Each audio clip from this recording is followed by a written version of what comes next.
Hi, welcome back to my channel. My name is Anne and today we're not in front of my bookcase, as you can see. We're in my kitchen and I have a very unflattering bun on the top of my head, so that can only mean one thing. We're baking today.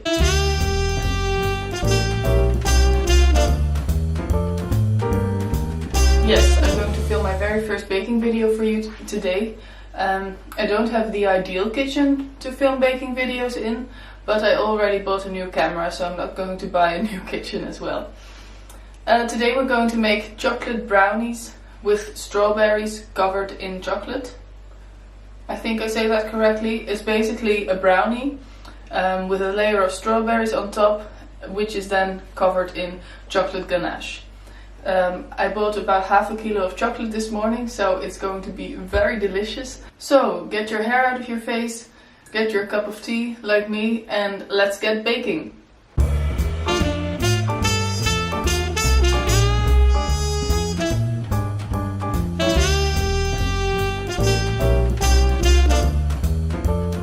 Okay, so the first thing we're going to do is prepare our baking tin. I use this baking tin, which is 20 by 24 centimeters, but you can use anything that's a similar size. I wouldn't use one that's much bigger because then your brownie will come out very flat. I also wouldn't use one that's much smaller because then your brownie will be much thicker, which means it will have to bake longer.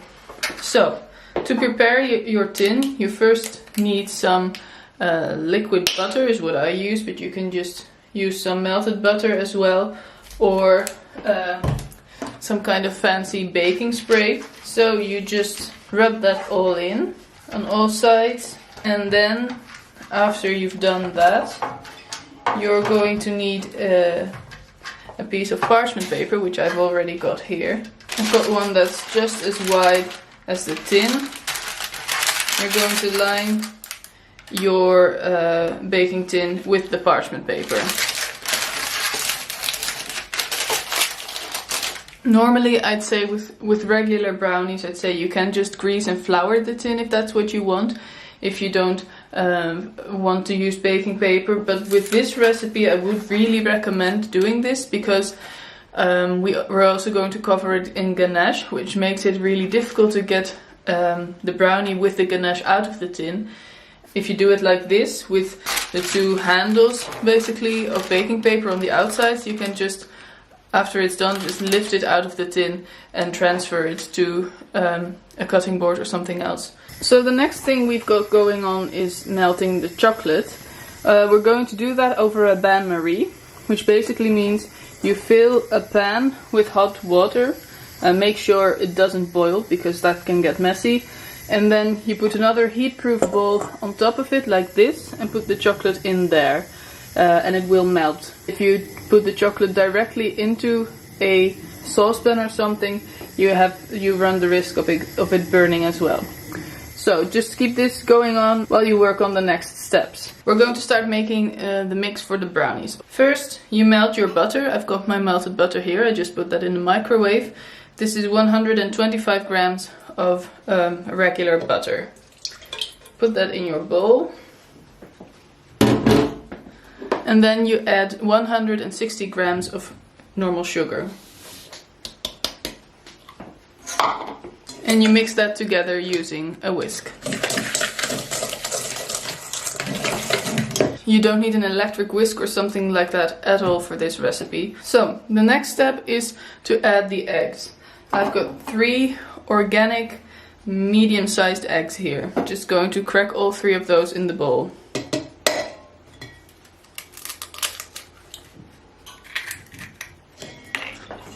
And you just whisk these all through. So the eggs are mixed through. The next step is to add the flour. This is 70 grams of plain flour. That's all. It seems like not a lot, but this helps you get that really good chocolatey taste you want in a brownie. At least I want in a brownie.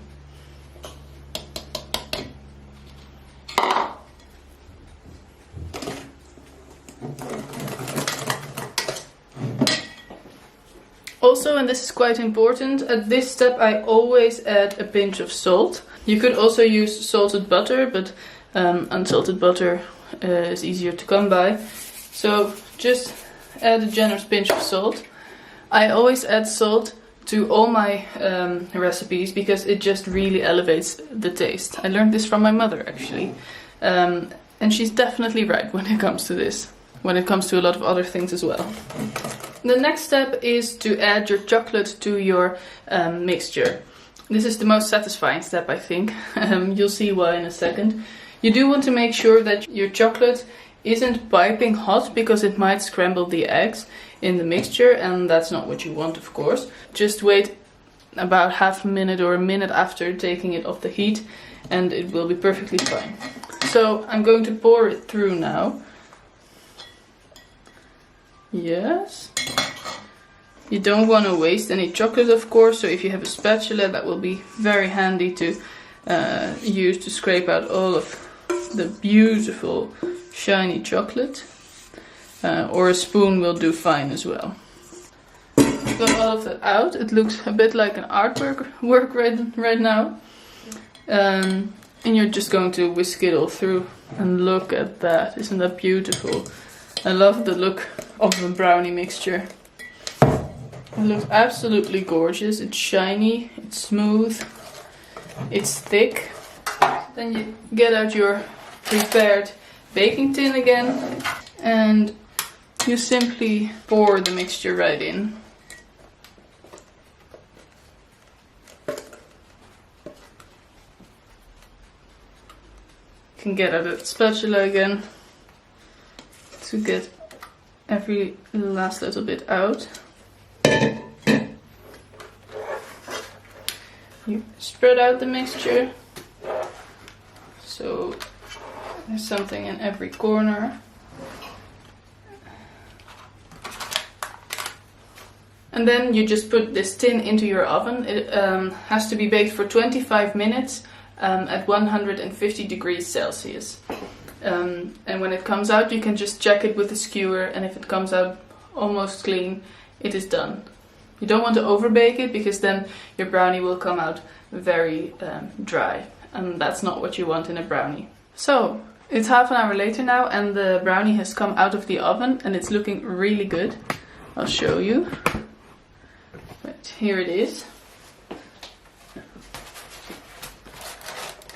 I'm now going to let it cool off completely and we're going to make the ganache while it is cooling.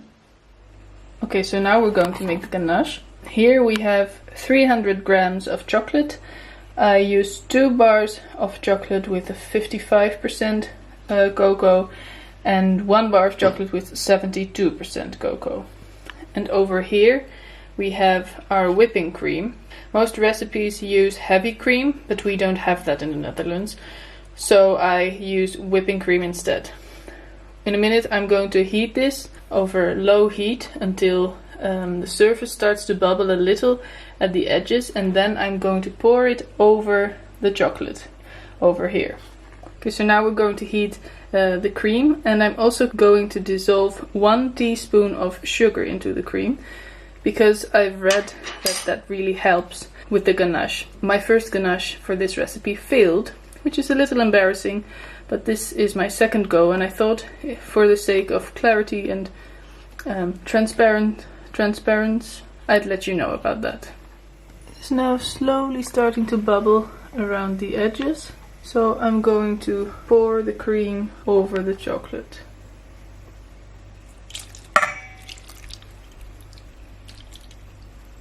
And now I'm going to stir to make sure all of the chocolate melts into the cream. Okay, so the ganache is now completely melted. It looks like this. I think there are still a few tiny lumps, but I spent about 10 minutes on this, maybe even longer, because my lumps of chocolate were quite big because I used bars of chocolate and I didn't have the patience to actually slice them up into small pieces. So if you're gonna make this at home, it's best to really cut your chocolate up into small pieces or to use chocolate chips. But this is what I'm dealing with today. Right here we have our brownie. I've covered it in halved strawberries like you see, with the inside facing down.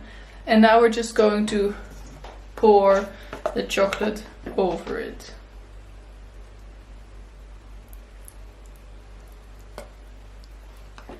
And it's fine if you can still see some of the strawberry through the ganache, because I think that actually looks pretty cute, because then you know there is strawberry underneath all of that chocolate. We've now covered the entire brownie and the strawberries with chocolate, and now it just needs to set. Once that is done, I'm going to cut it and I'll show you the end result.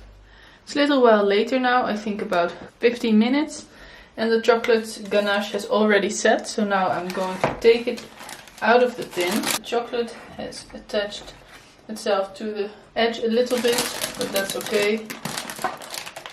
You just take it off with a knife and then you move it like this. Looks pretty good, no? And now I'm going to slice it into 25 pieces, I think. Maybe a little bit smaller. I'm actually making these for a party tonight. It's my best friend's birthday and I don't know how many people are coming. 25 might be enough, it may not be. So here we are with the finished product. I've sliced the brownies up into 20 pieces. I'm not very good at math. 4 times 5 is 20, not 25, Anne. I think they ended up looking pretty good. I hope the ganache is going to set a little bit more, but I don't actually have a lot of time at the moment to wait for that, since, like I said, I have to go to a party later. I'm also not going to taste them because of said party, but if this video is up, they tasted alright. And this is what the sliced brownie looks like.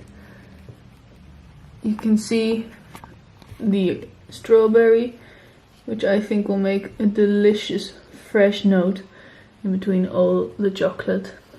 And the layer of ganache has come out pretty good, and the brownie itself looks delicious as well. So now I'm just going to take a couple of photos of this for my blog. Having said that, the recipe, entire recipe will be up on my blog as well. So if you'd like to see the written recipe, you can go there. So that's it from me. This was my very first baking video, like I said, and it turned out to be quite stressful because I had to run back to the supermarket for more cream and chocolate because my first try at the ganache failed completely. But I like doing this. I hope you like watching it. I think the brownies will be a pretty big success at the party, which is the main goal. And please let me know what you thought of this video, if you're going to make these brownies, if they seem tasty to you. Yeah, thanks for watching. Please subscribe if you'd like to see more of me. I make mostly bookish videos, but there will be baking videos every once in a while as well. Please give it a like if you liked it. Have a nice day. Bye!